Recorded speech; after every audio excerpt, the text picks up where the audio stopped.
తమకు ఒక అభ్యర్థిని గెలిపించుకునే సత్తా ఉందని భావించిన కాంగ్రెస్ ఎమ్మెల్సీ ఎన్నికల్లో అభ్యర్థిని బరిలో నిలిపింది.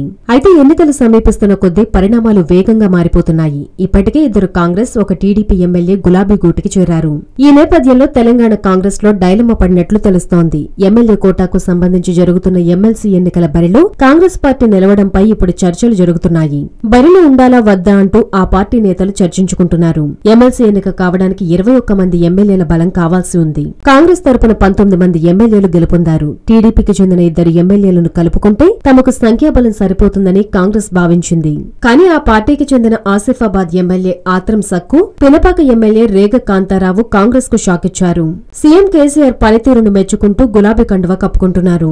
ఇక 21 మంది ఎమ్మెల్యేల బలం ఉన్నదన్న నమ్మకంతో కాంగ్రెస్ పార్టీ ఎమ్మెల్యే కోట ఎమ్మెల్సీ పదవికి అభ్యర్థిని బరిలో నిలిపింది. కాంగ్రెస్ సీనియర్ నేత గూడూరు నారాయణ రెడ్డి నామినేషన్ దాఖలు చేశారు. తాజా పరిణామాల నేపథ్యంలో మ్యూజిక్ ఫిగర్ కు 3 తగ్గడంతో గూడూరు నారాయణ రెడ్డి బరిలో ఉంటారా తప్పుకుంటారా అనే అయోమయం నెలకొంది. సొంత పార్టీ ఎమ్మెల్యేలు ఇచ్చిన షాక్ తో కాంగ్రెస్ బలం 19 నుంచి 17కు పడిపోయింది. మరోవైపు టీడీపీ నుంచి గెలిచిన 2 ఎమ్మెల్యేలు తమకే మద్దతిస్తారన్న ఆశలపైన నీళ్లు చల్లినట్లయింది. టీడీపీకి చెందిన ఎమ్మెల్యే సండ్ర వెంకటవీరయ్య త్వరలోనే టీడీపీకి రాజీనామా చేస్తానని, టీఆర్ఎస్ లో చేరతానని ప్రకటించారు.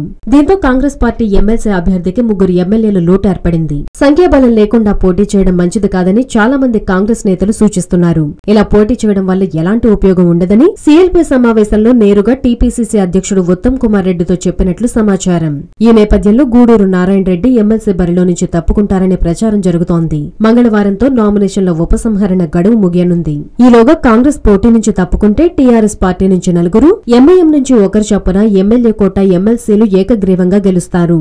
మరి కాంగ్రెస్ పోటీలో నిలబడి భంగపడుతుందా, ముందే గౌరవంగా తప్పుకుంటుందా అనేది రేపటితో తేలనుంది.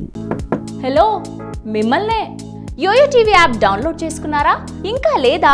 మీ యాప్ స్టోర్ కి వెళ్ళి వెంటనే డౌన్లోడ్ చేసుకోండి.